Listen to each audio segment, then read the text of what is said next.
हाँ सलाम वालेकुम। जी बताइए। जी वो कल जो इंतकाल हुआ है गोली लगने से हाँ हाँ शेख मुनीर साहब का, तो हाँ। उनके मकान आया था मैं, उनके भाई साथ में, उनका बच्चा साथ में है भी। उनको उनके गोली रात में गोली लगी थी उनको? जी रात में जो गोली लगी थी उनको फसाद में। अच्छा जी तो आप बात करिए, उनके भाई साहब साथ में है जरा। हाँ जी लीजिए भाई। अस्सलाम सलाम भाई। बहुत अफसोस की बात है, रमजान के महीने में बच्चा शहीद हो गया। जी जी कितनी जी उम्र थी? जी उनकी 52 साल उम्र थी। 52 साल? हाँ सर 62। तो वो कहाँ थे, मतलब क्या क्या कर रहे थे वो?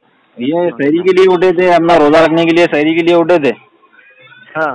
ये समझो बाहर ये तो भाग दौड़ की उसकी जो आवाज आई है पूरी, अब वो नीचे जाके देखे तो अचानक उनके पेट में कुछ लग गया। तो फिर उनके बच्चों ने हॉस्पिटल लेके गए उनको तुरंत। ऐसा पूरे गेट को उसको लॉक रहता लॉक तोड़ के हॉस्पिटल लेके गए। हॉस्पिटल ले जाने के बाद में फिर वहां पे पता चला कि पेट में गोली लगी है। हाँ। तो ये मतलब ये इनका सीसीटीवी में फोटो दिखता है क्या? अभी वो उतना तो अपन ने वो कुछ निकाले नहीं करे नहीं है जैसा अभी। मतलब जहाँ पब्लिक थी उसी बीच में थे ये? नहीं ये तो जो अपना सामने समझो जहाँ पे वो वहाँ पे कॉम्प्लेक्स है, अपना घर हमारे भाई का घर वहाँ पे, खालू का घर वहाँ पे। नहीं वो गेट के अंदर थे।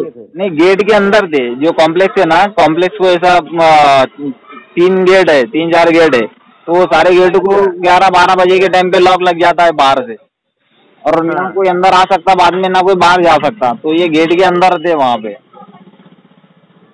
अच्छा जी इनका जो कहीं इनका कहीं इसमें नाम तो नहीं आ सकता ना कि फसाद में पत्थर मार रहे थे या उधर कुछ कर रहे थे? नहीं उनका अभी ऐसा नाम तो आ गया ना, समझो उसके अंदर एक पेपर के अंदर तो ऐसा नाम दिया है उनका। क्या दिया? जैसा ये दंगालियों में शुमार है बोल के ऐसा। अच्छा अच्छा अच्छा अच्छा। और वो समझो हमारे खालू जो है वो तो गेट के अंदर थे, और जब उनको पेट में लगा तो वो तो गेट के अंदर थे, उनको ताला तोड़ के बाहर निकाला गया और फिर अस्पताल लेके गए। और अभी जो है तो अभी हमारे खालू जो है अभी किराए के मकान में, समझो कॉम्प्लेक्स है वहाँ पे, किराए के मकान के अंदर रहते हैं, और गरीब है, हालात जो है तो माली हालात, कमाने वाले सिर्फ अकेले थे घर के अंदर। बाकी 2 बच्चे, एक बच्ची की शादी हुई हुई है, 2 बच्चे, एक बच्ची और बाकी है अभी।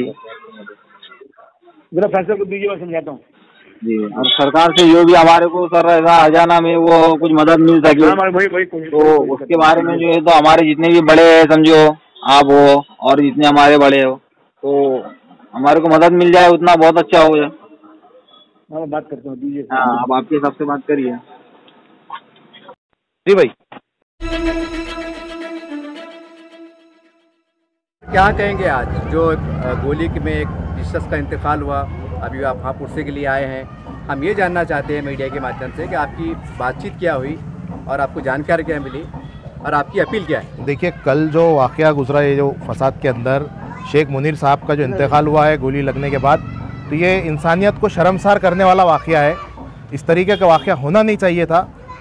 आज अबू आसिम आज़मी साहब ने मुझे फजर के वक्त कॉल किया और कहा कि आप उनके पास जाइए, उनकी मिजाज पुरसी कीजिए और उनसे, मेरे अहल खाना से मेरी बात कराइए अगर हो सकता है तो मैं यहाँ आया था अभी, और शेख मुनीर साहब के फर्जन और उनके कज़न हमारे साथ है, उनसे मैंने बात किया और अबू आसिम आज़मी साहब ने भी उनसे बात की अभी, और अबू आसिम आज़मी साहब ने ये विश्वास दिलाया है कि मैं जो है तो बहुत जल्द तो सीएम से बात करूँगा, और सीएम से बात करने के बाद इनके लिए कुछ कानूनी मदद भेजी जाएगी, और इंशाल्लाह अगर हो गया, देखिए जो शेख मुनीर साहब है, शेख मुनीर साहब जो है कुछ बहुत अमीर आदमी नहीं थे, एक मिडिल क्लास फैमिली से बिलोंग करते थे।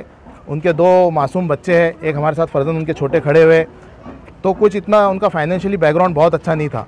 तो सरकार से हमारी ये डिमांड रहेंगी कि सरकार ने शेख मुनीर साहब को कम से कम 25 से 50 लाख रुपए हर्जाना देना चाहिए इसके ऊपर, और उनके कोई एक फर्जन को सरकारी नौकरी देना चाहिए, क्योंकि इस तरीके का वाक़या अगर गुजरात में या उत्तर प्रदेश में होता था तो घायलों को 5-5 लाख रुपए बीजेपी सरकार देती है, और महाराष्ट्र में भी शिंदे सरकार जो है वो बीजेपी की ही सरकार है। उन्होंने शेख मुनीर साहब के साथ जो वाक़या हुआ, उनका जो इंतकाल हुआ, उनके लिए देखिए जान का बदला कोई दे नहीं सकता, जान का बदला दुनिया के अंदर कोई दे नहीं सकता, मगर आप सरकार से हम ये मांग कर रहे हैं कि उनके हर्जाना दीजिए ताकि उनके बच्चों का मुस्तकबिल अच्छा हो। सर जैसा आपने फोटोज में देखे ये सारी बात का विषय जांच का विषय रहेंगे ना सर? उनके एक सबसे दुखद घटना जो है मैं आपको उसके ऊपर रोशनी डालता हूँ। जैसा आप बोल रहे कहाँ थे, वो गेट के अंदर थे। उनको जब गोली लगी तो उनके दोनों फर्जंद बाहर आए, मदद के लिए पुलिस से कहा, मदद के लिए लोगों से कहा, कोई नहीं आया। ये बहुत अफसोसनाक बात है, ये कोई भी नहीं आया वहाँ मदद के वास्ते। ये दोनों मासूम बच्चों ने उनको टू व्हीलर के ऊपर बिठा के एमजीएम हो सकता था बच जा सकते थे अगर कोई मदद के लिए आगे आ जाता तो। पुलिस वाले भी अगर उनको उनकी पुलिस की गाड़ी में ले जाते तो मदद के लिए तो हो सकता था उनकी जान बच जा सकती थी। मगर ये 2 मासूम बच्चे अपने बाप को लेके गाड़ी पे गए। ये कितने एक सोचने की बात है, अफसोस की बात है मैं बोलता हूँ सरकार के लिए। सर कितने बच्चे मतलब परिवार को चाहिए जानकारी ली आपने? परिवार में उनके 2 लड़के हैं और 2 लड़कियां हैं। लड़की बड़ी है, उनकी शादी हो चुकी है और बाकी 2 छोटे छोटे बच्चे हैं। सर मतलब घर किराए का जाती ऐसी जानकारी ली आपने? फैज़ कॉम्प्लेक्स में जहां वो रहते थे वो उनका किराए का मकान है। उनके वालिद के मकान से उनकी मौता हुई है, यहाँ से तदफीन वगैरह उनकी यहीं से हुई है। सर वो काम क्या करते थे, मतलब काम काज क्या करते थे? देखिए बहुत मिडिल क्लास फैमिली से बिलोंग करते थे वो जो है तो सीट कवर जो सीते हैं ना अपना, वो सीट कवर सी के उनका कारोबार पेट गुजर करते थे। कितनी उम्र थी उनकी? 54 साल उम्र थी उनकी, 52 साल उम्र थी उनकी, 51-52 साल की उनकी उम्र थी। देखिए कुछ ज़्यादा उम्र भी नहीं थी। हट्टा कट्टा आदमी एक गोली लगने से मर गया। बस मैं इसके ऊपर कोई कुछ नहीं बता सकता कि कैसा हो गया, क्योंकि उनके बच्चों ने जो फेस करे वो मैं समझता हूँ कोई फेस नहीं करना और आगे भी कोई दुश्मन को भी ऐसा वाक़या फेस ना हो। सर जैसा आप समाजवादी पार्टी से हैं, बहुत अच्छी बात है कि आपने यहाँ पर एक हमदर्दी का इजहार किया। इससे हटकर एक मानवता के आधार पर, इंसानियत के नाम पर औरंगाबाद में और भी कई लीडरशिप है, उनको बोलेंगे कि चलिए हम बात पे एक जगह आ जाते हैं, एक जगह आ जाओ बोलते हैं तो आज भी एक जगह आ जाओ, ऐसा कोई मैसेज देंगे आप? पूरे औरंगाबाद के जितने भी हमदर्द है कौम के, उनसे मैं एक ही गुजारिश करूँगा कि ये बच्चों का मुस्तकबिल बनाना चाहिए हमको। ये मासूम बच्चे हैं, इनका सहारा छीन गया है आज। इनके मुस्तकबिल के लिए हमको कोशिश करना चाहिए, जेब से नहीं लगाना है हमको सरकार से मांग करना है, हमको सरकार से मांगना है उनके लिए बस। थोड़ा बताइए हमारे को, आपके वालिद साहब कहाँ पे थे और गोली कैसे लगी? वो घर पर थे, शायरी के लिए 3:30 बजे उठे थे तो नीचे शोर शराबा की आवाज़ आई तो नीचे आकर देखे उन्होंने तो नीचे कुछ तो भी चालू था तो गेट कने जाकर खड़े हुए तो कुछ तो भी आके उनको लग गया।